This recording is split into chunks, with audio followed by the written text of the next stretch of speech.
Many are the times that we talk about drugs and substance abuse, and now more than ever, with the COVID-19 pandemic, young people have a lot of idle time in their hands. Could this be a trigger or an opportunity to abuse more drugs? Today on the show, we talk about drugs and substance abuse among the youth. And with me on set, on the far right, is Chris Carey. Chris Carey is a recovering addict. And right here next to me is Liz Ndabi. Liz is a counselor. Karibuni sana kwenye show yetu ya leo. Yes. So let us talk about this issue of drugs and substance abuse. Chris, maybe we can just start with your story so that it can set the whole conversation in place. How did you get into drugs and substance abuse? Nashukuru kwa kunipa nafasi hii. Mimi mwenyewe nimezaliwa upande wa Lang'ata constituency pale Karen ward. Lakini pale Karen ward kuna kijiji ambacho inaitwa Kuinda village. So nimezaliwa pale, nimelelewa pale na nimezaliwa katika familia ya Kikristo. But nilipofika grade 7 pale St. Mary's Karen, kuna wengi pale kwa mtaa yangu walikuwa wamewacha shule. Na niliona wakiwa the cool guys. Na nilitaka kubelong kwa hii group. Na ile kitu ambayo ilikuwa inafanyika ni kwamba qualifications zilikuwa ni kufanya vile walikuwa wanafanya. Na walikuwa wanavuta sigara, so nilianza na sigara. Sikusikia ikiwa nzuri, juu nilinyongwa, nilisikia iko na harufu mbaya, but that sense of belonging kwa hii group ndio ilinisukuma sana. Na nikaanza na kidogo kidogo nikakuwa addicted, nikatoa hiyo shida nyumbani, nikaipeleka hata shule nikaanza kupotea kwa sababu hauwezi kaa 45 minutes bila, kwa sababu queue zinakuja. Na pia nikaanza kurecruit wengine kwa sababu sitaki kupotea peke yangu. So shida zangu nyingi zilianzia hapo. Zilianzia that sense of nataka ku belong to this group. And Liz, that is where you come in. Yes. So I want to know, how does a habit become an addiction, or why do young people or any other people get addicted to drugs? Thank you so much, first of all, because of this invitation. And this is one of the best topics that we can have this year as we close the year. And many people, especially the young, get addicted to drugs, just like our brother said, because of the peer groups they are in. He has told us that he was, there was a group in their home area, and he really wanted to get to belong to that group. You see, now he was now invited by those friends. So most of the young people, the peer groups that we have, the social groups that we have, most of the young people find themselves, taking drugs through those groups. Maybe it was not his will. Maybe it was not even his wish or the parents' wish.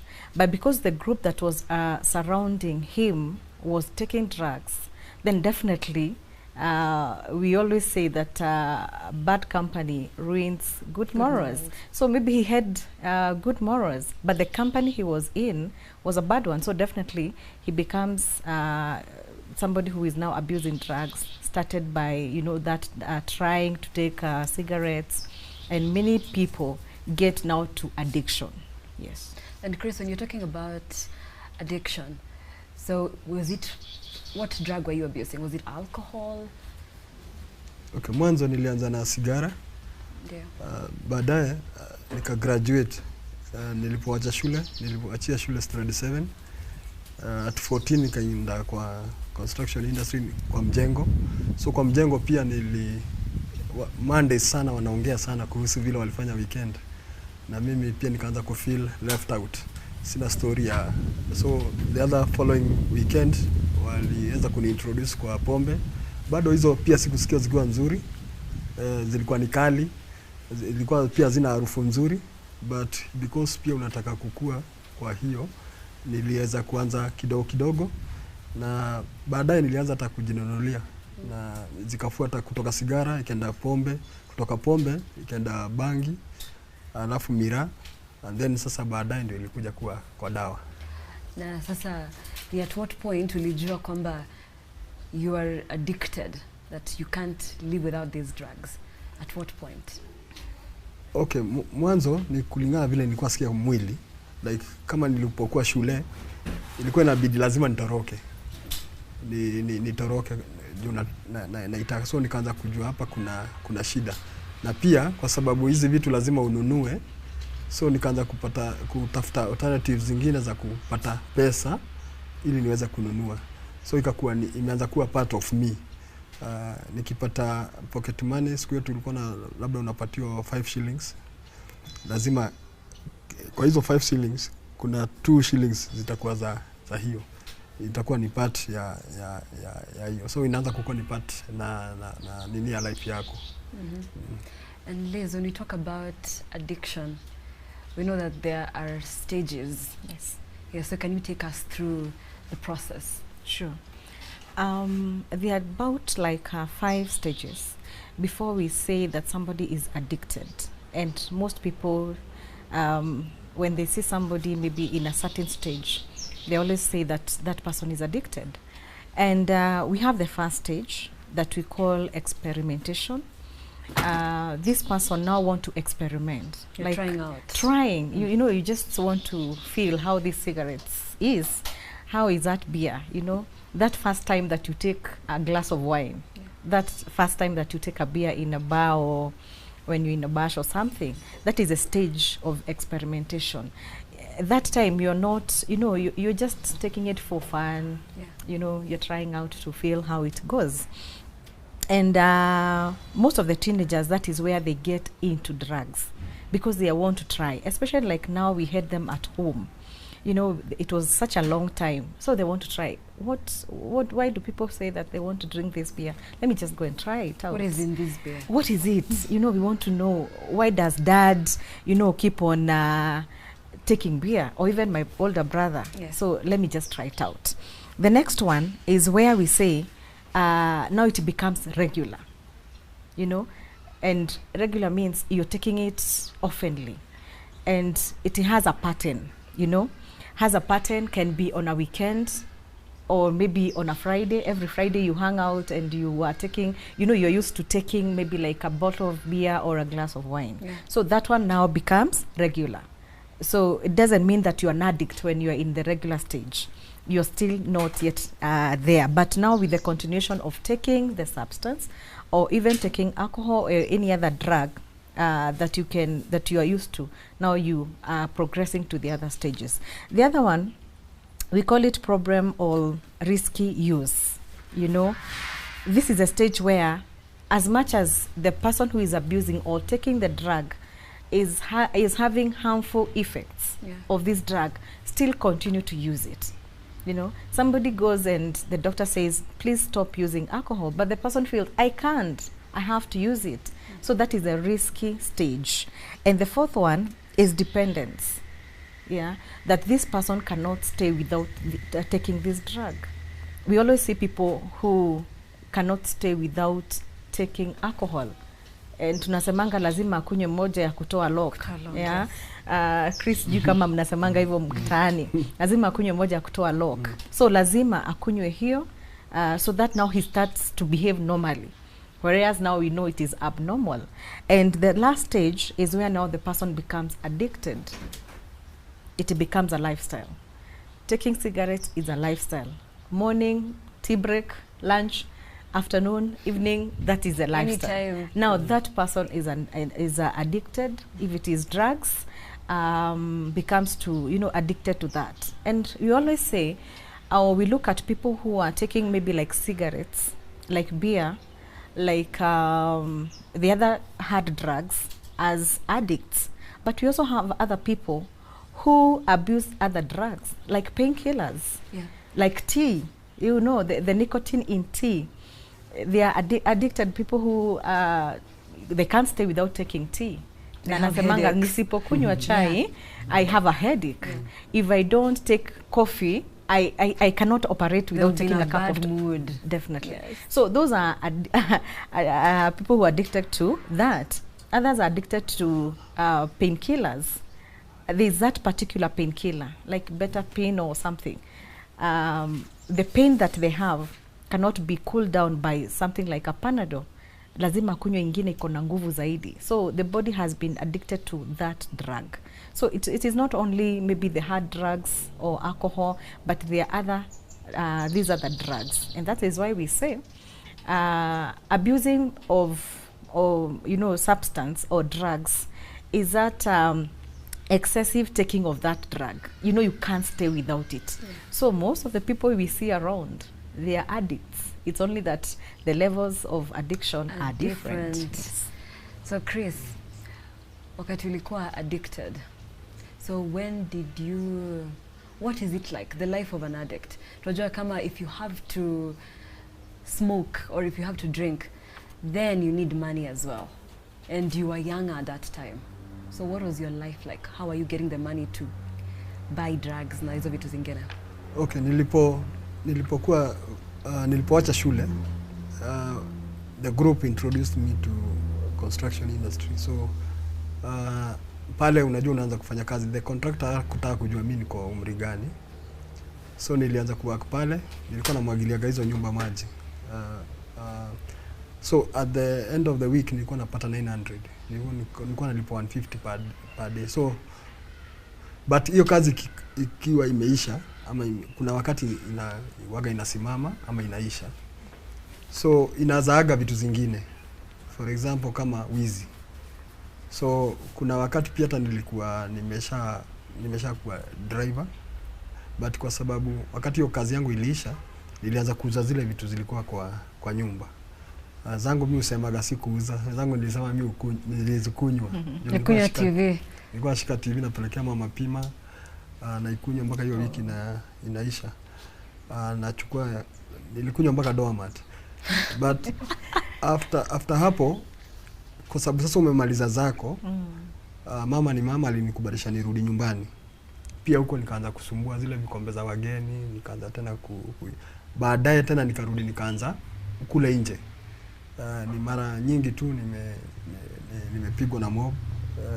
Kuna wakati watu wameniwachilia mbwa kwa sababu sasa umeanza hauendagi kazi, kwa sababu kwanza haitaki kazi. So inazaga wizi, pia inazaga uongo. Ningekukon mara 3 kwa siku. Mimi sikuwa muongo, but sasa inaanza kunifanya nianze create stories ambazo zinaweza kukon saizi saa 7 na hata jioni. So and Liz, maybe you can talk to us about the patients. Do you call them patients? Yeah, we can call them patients. So patients who maybe have come to you and they need help. So how do you go about it? Now that is where we call that as a treatment for an addict. And there are several ways of treatment, but there is always somewhere that the person has to start. Number one, the person has to accept that the drugs they are taking or the substance they are taking has become a problem to them.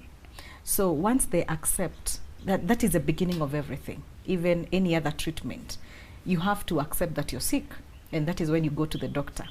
So once you accept that you're sick or you're an addict, you give away for now the counselors and the doctor themselves to now work on you. Addiction has to go in 2 ways. Number one, it has to be medical, and number 2, it has to be psychological. Okay. Because remember, this person, when they were starting, when they were experimenting, they had a certain behavior. Their behaviors changed. Chris is talking about hakuwa muongo, but along the way akaanza kudevelop kauongo. So that is a change of behavior. Then akadrop up kutoka shule. That is also alichange behavior.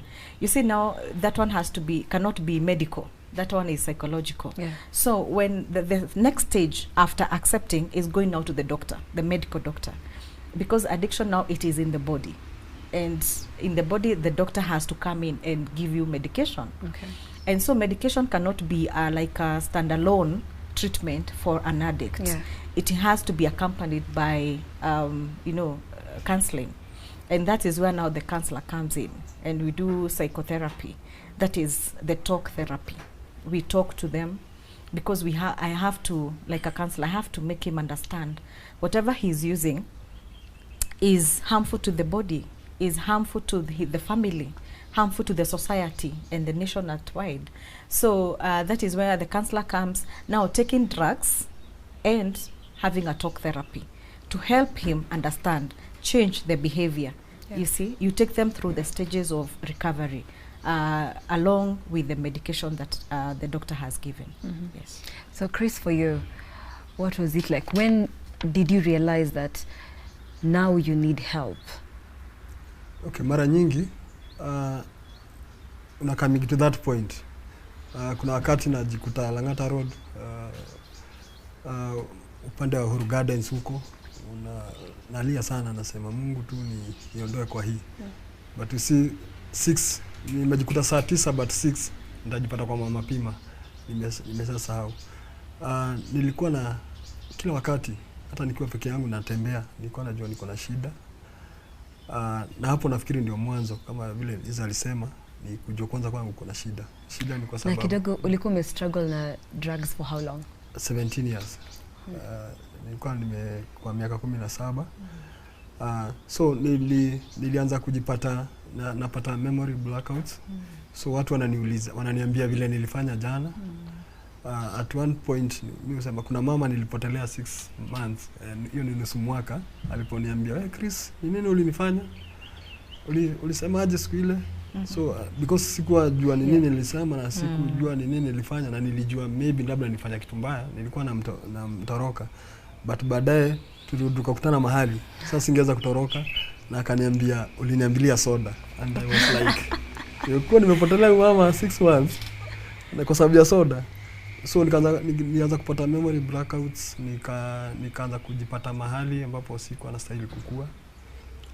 Ninajipata hata kwa mlango yangu tu nilifika, lakini sijui venye nilifika hapo.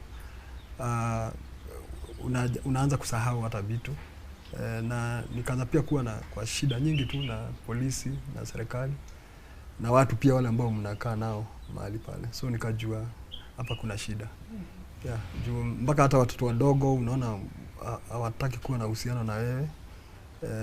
Hata ukipita tu mahali unaona hakuna mtu anataka kuwa na that any relation. Kwenyu unakuta vitu hawataki kuwa karibu na hizo vitu.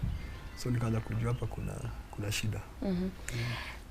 And Liz, so maybe what would be the advice for people who are around an abusive, someone who's abusing drugs? Right. You see now, these people come, as you say, they come from a family, a society. And even before they get to the society, they're in a family setup. And what we can always tell when somebody is changing a behavior. You can always tell when a teen is now engaging in other things. The change of friends, you can always tell they are always, doing something different from what they have been doing before. Maybe some even oversleep, others even lack sleep. You can always tell there is a change. So once you see there's a change with your loved one, do not throw them away. Do not close them out and all that. It's always good as families, as friends, to identify this person has a problem and go ahead and help, offer that help. Number one, you always have to get medical help. As we said, refer them to a doctor. The second one, refer them to a counselor. And we said when we are looking at the treatment of an addict, there's where the doctor comes in, because there are stages of medication. Yes. The detoxification, the drugs have to be, the body has to be detoxified. There is that maybe self-help group. So it can start from home. Start encouraging this person. start showing them love so that they can also accept, remember they are addicts, accept to go to the doctor, accept to go to a counselor. So whoever is around that person, please just refer them to the right people. Look for experts who are counselors and doctors. Do not like throw them away. Yes. Chris, na sasa, your family, what was your relationship like at that time when you were addicted? Haikuwa nzuri. Umeanza wizi, umeanza kuwasumbua. So trust kwanza inadai. And then pia like mamangu nimemsumbua sana. Mamangu anajua every police station kwa sababu every police station ilishikwa lazima angekuja. Alikuwa anakujia. Lazima angeenda courts zenye zote nilipelekwa. So hata yeye mwenyewe hangelala kwa sababu angesikia Lang'ata Road mtu amegongwa na gari na hanioni, lazima angetaka kujua na hata kufika mahali pale. So nakuta hata hao ndio walikuwa na shida sana kuliko mimi. Labda mama hajalala lakini mimi niko kwa bar na kula muziki. So ilipoteza trust. Hakuna mtu angeni trust na vitu.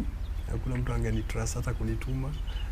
Ilikuwa mbaya sana hati kwamba hata get together ulikuwa naambiwa kama leo. Ilikuwa last Saturday. Wow. Because wakikwambia before utakuja umess vitu. Yeah, so that's how ilikuwa.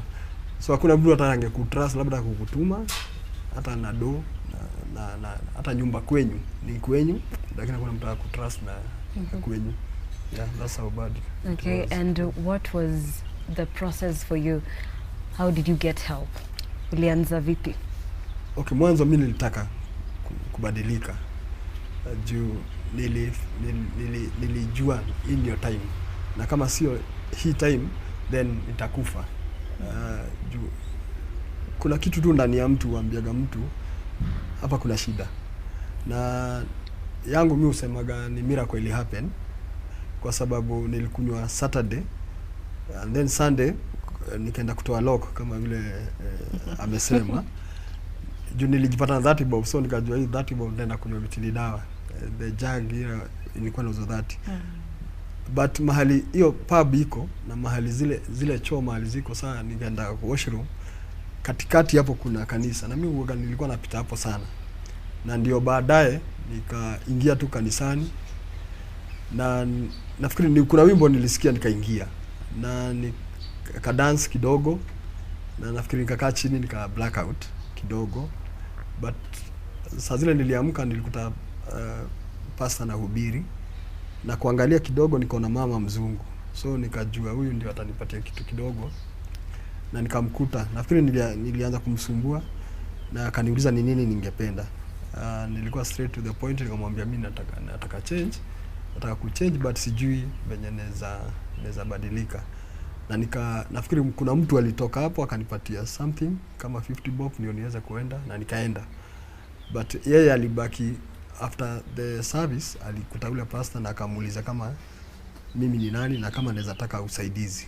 Na ndipo akaambia pastor nifuatilie huyu jamaa na kama huyu jamaa anaweza kubali then tunaweza mpeleka rehab.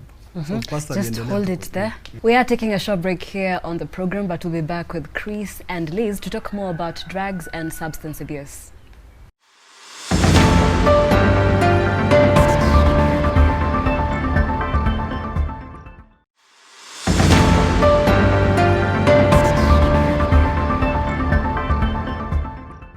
Welcome back to the show. Remember, you can engage with us. The SMS number is 20374. Share your views and ideas. Today on the show, we are talking about drugs and substance abuse. And I'm here with Chris Carey, who is a recovering addict, and Liz Dabi, who is a psychologist counselor. Yes. And before the break, Chris, you were telling us about the process. Vile sasa will realize that you're an addict and you didn't want to live like that anymore. As those steps ulichukua towards now getting better. Nilikuwa nasema kwanza mwanzo nilikubali kwamba niko na shida na nina need help. Na Mungu tu akanilete kwa hawa watu ambao ni huyo Pastor Jackson Thiro, na ule mama akaweza kukubali, kwa sababu nilikubali kwamba kwanza niko na shida, na wakaweza kukubali na wakaniambia wanaweza nipeleka mahali rehabilitation center. Mwanzo mimi kwanza sikuwa nimejua rehab ni nini. Nilikuwa naziona kwa movie, so nilikuwa nafikiria ni rehab ni kama prison. So mwanzo nilikuwa reluctant kukubali, but nikasema kwanza wacha niende nione. So wengine hata wanakataa kwa sababu hawajui rehab ni nini. But nilipoenda pale, pia hata baada ya kufika pale sikupenda hiyo place kwa sababu ya focus yao na God na Christianity. Kwa sababu nilikuwa naona wananiambia ati asubuhi watanipatia Mungu, saa 7 watanipatia Yesu na Roho Mtakatifu jioni. Na mimi nimetoka kwa bar. But kuna kitu moja ndani yangu nilitaka kuchange. Nikaangalia nikaona nilikuwa nimeanzisha family. Addiction ni mbaya kwamba siku hata kuzika mke wangu.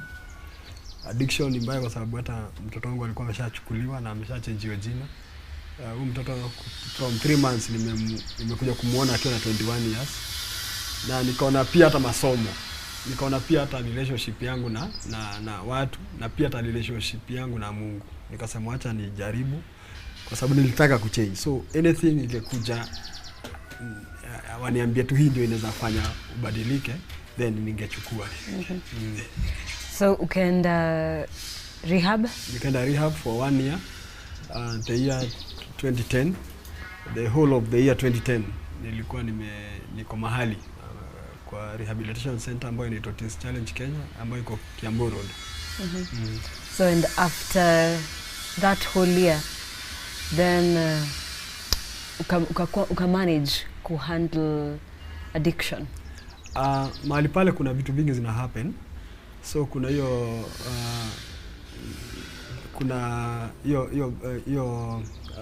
tunasemaje, kuna Bible studies, kuna group studies, kuna therapy, kuna vitu vingi tu zinaendelea pale, kuna music, kuna personal studies. So kidogo tu nilianza kupenda hizi vitu, na pia kuna counseling kama vile Liza anasema. Nilipata watu ambao walikuwa wananisikiza, watu ambao wanaanza kunipenda, watu ambao hawanioni kama we ni dragi.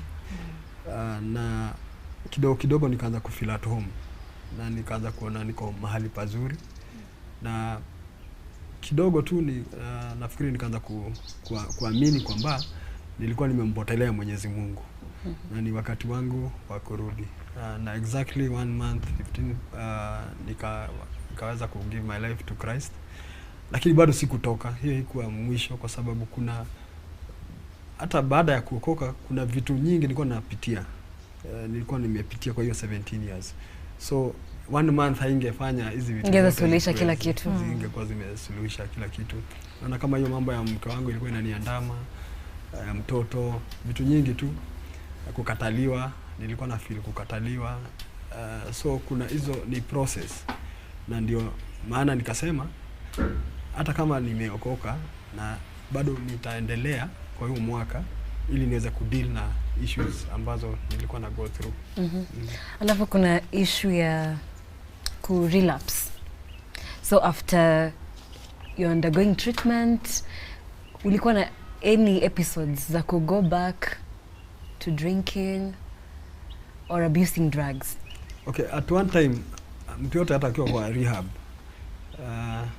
utasikia akikwambia anataka kutoka, anataka kwenda, because umetoka kwa another environment na umekuja kwa another.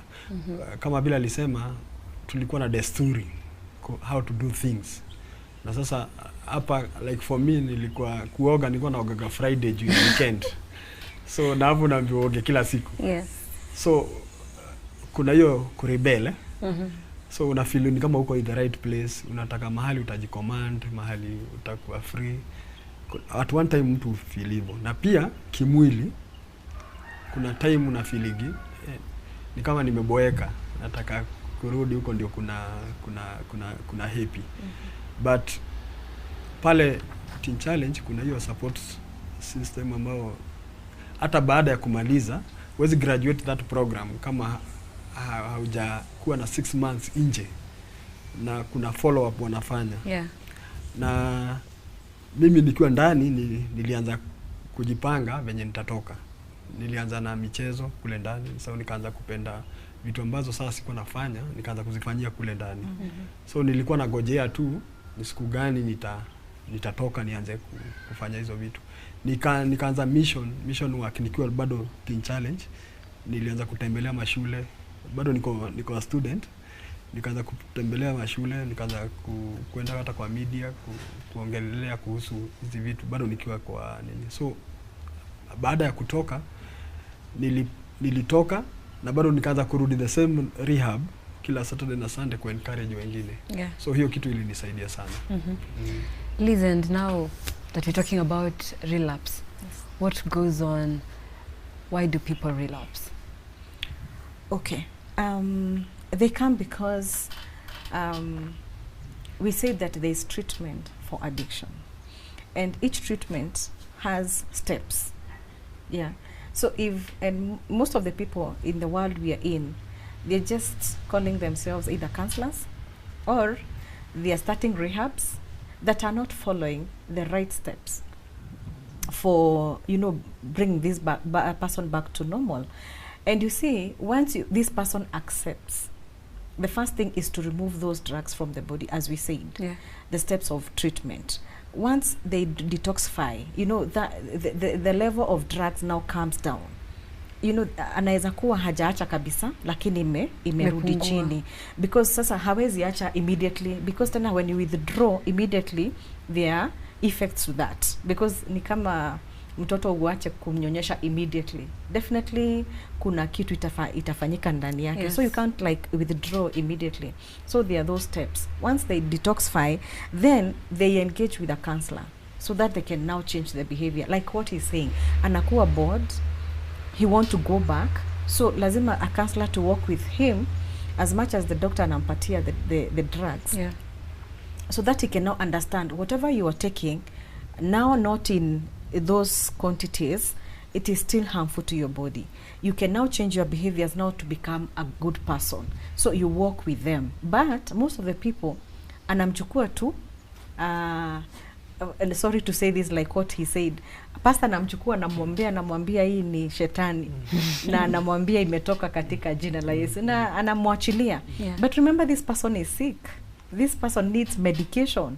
As much as tunaomba, as much as tunasema ni shetani, lakini there is part of the body that has been affected. Yes. By the drugs that needs now treatment. So let us not, even when you identify somebody who needs help, also identify a good rehab. Just know the history of the rehab, the counselors who go there, the doctors that are there. Yeah. Is it a safe place? Alikuwa nasema sometimes unafikiria unaweza toka, you are being called by your friends through the mind. Yes. Unasema, na miss kale ka drug, na miss kale ka sigara. You always want to go out. But is that rehab safe? So don't just take somebody to a rehab, because hata akienda kule apate watu ambao na wao wako addicted na drugs zenye wako nazo. They are not lovely.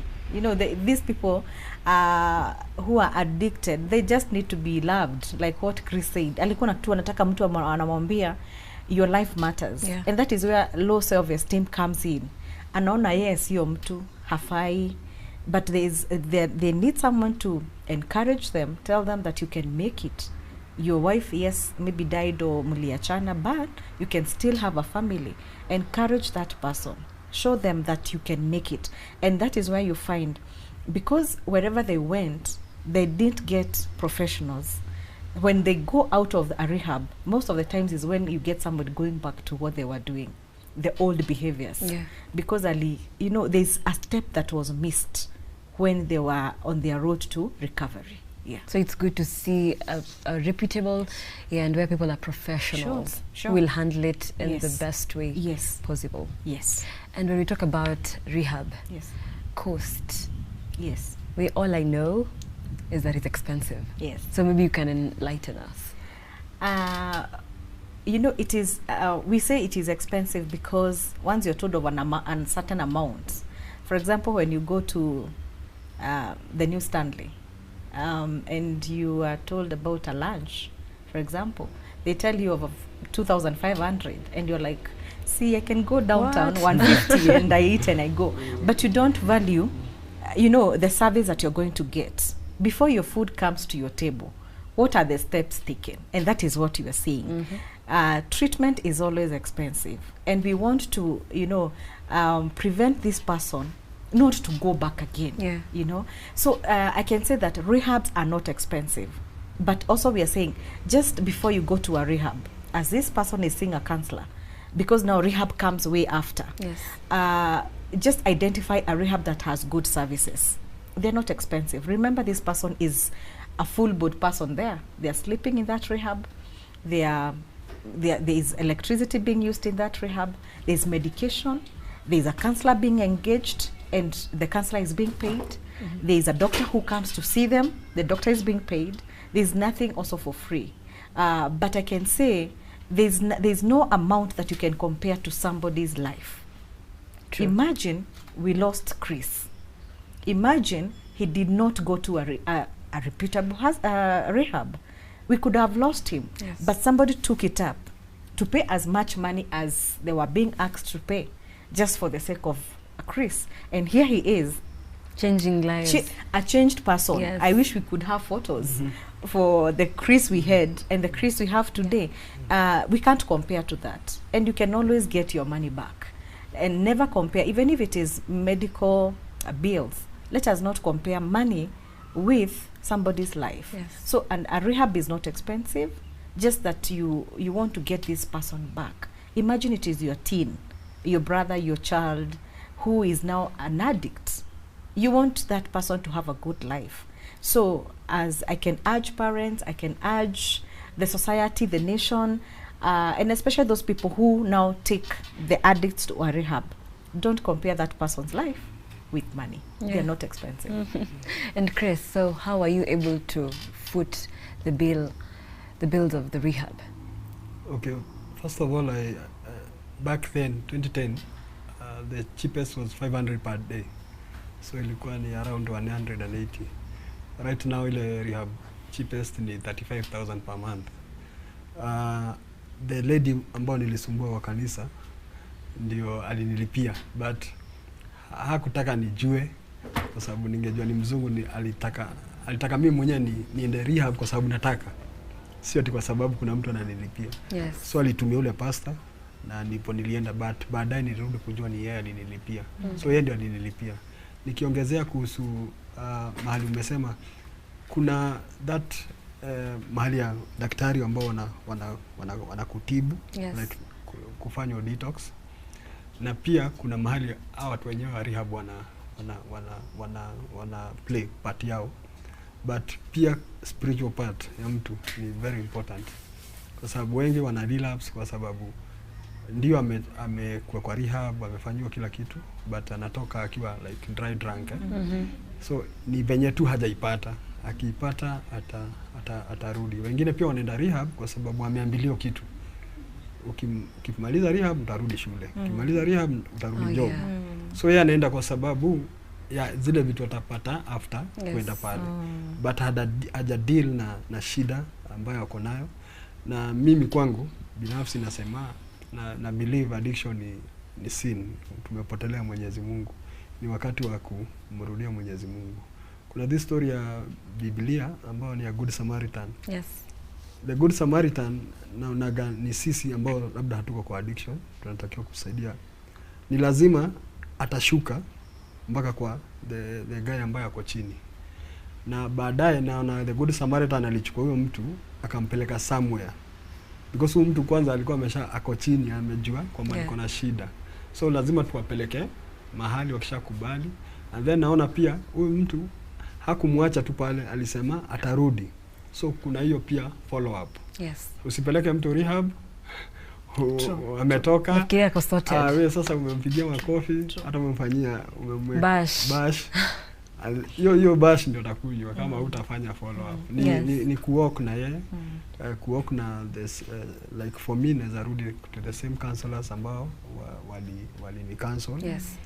Na hata baada ya mimi kutoka rehab 2013 sinirudi nikakuwa mwalimu, the same rehab nilienda for 7 years, but bado nilikuwa na wale colleagues wangu bado nilikuwa nawakuta na waambia hapa niko na shida fulani so ni kitu ambao mtawalk. Yeah, it's a journey. Yeah, it's not a one off at in the rehab na you're done with drugs forever. No. Then the most important thing then would be to prevent people from getting addicted. So kwa hiyo prevention. Now we have so many young people who have been home for such a long time. Cases of pregnancy have skyrocketed. So there's a lot of idle time that can be used, can be spinned whichever way. Could be positive, could be negative. But now this could be an opportunity for so many young people to experiment, as you had stated. Yes. So on the prevention, maybe as a society, what can you advise? Okay. I would maybe combine that and look at the causes of abusing drugs and substances. Yes. Because the causes, for example, we are looking at the causes that have led now to the young people, the teens, to engage themselves in abusing drugs in those pregnancies. And maybe we can start with the teens that we have had for 9 months at home. For most of the parents who have these teens in the house, you find that maybe a parent lost a job and the teen is at home and there are other siblings in the house, there are other people in the house, and they need, there are some bills to be paid. But you find that most of the parents do not follow up on their teens. You don't want to know what they do when they wake up in the morning and what is their to-do lists for that particular day. And you find most of the teens, once the parent gets out of the house, ata yeye anafuata. But you don't want to know alienda wapi. You don't want to know even who are the friends. Yeah. And you remember we said that you can always observe a person's behavior. You can always know there's a change of behavior. It's good for parents to know who are the friends to your son, to your daughter. I mean, is there a change? Kwa nini hamuko na Chris sasa? You are with Judy. You are with another person.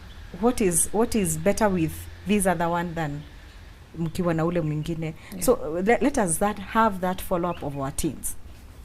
Number 2, you find that most of the parents, because you're not at home and there's nothing that is being done at home, walifanya homework wakamaliza. Hata mwalimu alichoka kufundisha online. So, the first month, second, third, and you get bored. Yes. So most of the teens have phones. There's Wi-Fi in the house. Yeah. So they are on Google, And most of the times is when you get tempted. Something is in the mind. You get tempted to Google. Curiosity. How is this done? What are these drugs? And that is where you find most of the people who introduce these teens to drug abuse. They are on social media. Anampata pale, they engage. Wengi wako katika Facebook and other things, other social medias, and this teen is engaged to this person. There the introduction comes. You remember that case we had of young girls and young boys in high school in one house for like a week or so. And you're wondering, and they're not from the same estate. They're different counties. Actually different counties. Imagine somebody coming from Murang'a all the way to Nairobi in South B. You're like, how did they know this place? Because they have a phone. So even as parents, we also have to take caution and also follow up on our teens. Also the people we live with in the houses. The house helps. I call them house managers. I mean, the uncles, the other siblings. You also have to know everyone, especially this time. How is somebody's life? Where do you go when I go to work? Yeah. Keep on calling. Uko wapi? It is not like you're becoming a bother. Please keep on calling. Just know, just know where these people are, because wanaweza kuwa wazuri sana. When you go out, they go out. By 4 they know you come at 5. They have mastered your schedule. Unajonga mom by 5 ako kwa nyumba. So by 4:30 ashafika, ashaoga, metulia. Hajenda pahali, ako poa. So you have to really do that follow-up. Okay. And also maybe for adults, maybe you also need to look at the things that they are going through, especially now that there's trauma, there's abuse, there's mental illnesses. Yeah. Those are the causes that lead people to abuse drugs. What we talked about, self-low esteem. Yes. We have to look at that. Keep on encouraging these people. Even if it is your friend, lost a job, lost a relationship, keep on encouraging them. Maybe something is not working out. Wacha kumbasha out hata yeye, muonyeshe hata wewe hata sio mtu. You can't, like, you know, you don't move with fashion and all that. And also poverty. Poverty is a great, I call it a demon. Yeah. Poverty. When you don't have what you want, you are not able to get it, and I pray and I seek God to get us out of poverty. Yeah, like that's the, you know, all the that. biggest disease. Oh, it is big. Yes. Most of the people have gone down through poverty. Also loss of a loved one. You know, once you lose someone, you know, there is that stress.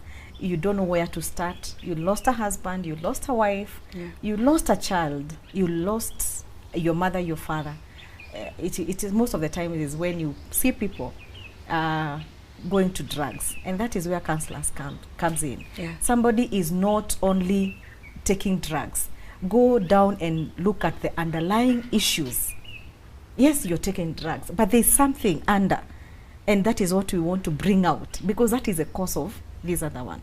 The taking of drugs is just in the general. So just look at the causes and then you work on them. Okay. And sports is a big part of your life, Chris. Is this one of the ways that keeps you, keeps you busy and as you concentrate on it to keep your mind off any destructive drug thoughts or something? Okay, mwanzo lazima ukuwe na plan. Plan kwa siku, yes. Plan kwa job, plan. Sometimes sisi hatunaga plans. So kama hauna plans na mimi nikuje nitakupatia plan yangu. So kama bila amesema ni hata kama ni watoto lazima kuwe na daily schedule. Hii time unastahili kuwa unafanya nini? Hii nyingine unaweza stahili kuwa unafanya nini? Ukiangalia sports saa zingine sana ni jioni. So but mimi hujaribu sana kuwapatia vile watakuwa wanafanya during the day. Naweza wapatia hii time ni yao ya masomo, hii time ni yao ya usafi, hii time ni ya lunch, na time ya lunch ni ya lunch. Na hii sasa ni ya michezo. Nilijaribu hiyo kwa sababu ukiangalia kama football unaweza tu kuwa na football moja na unaweza lete like 22 people together. Yes.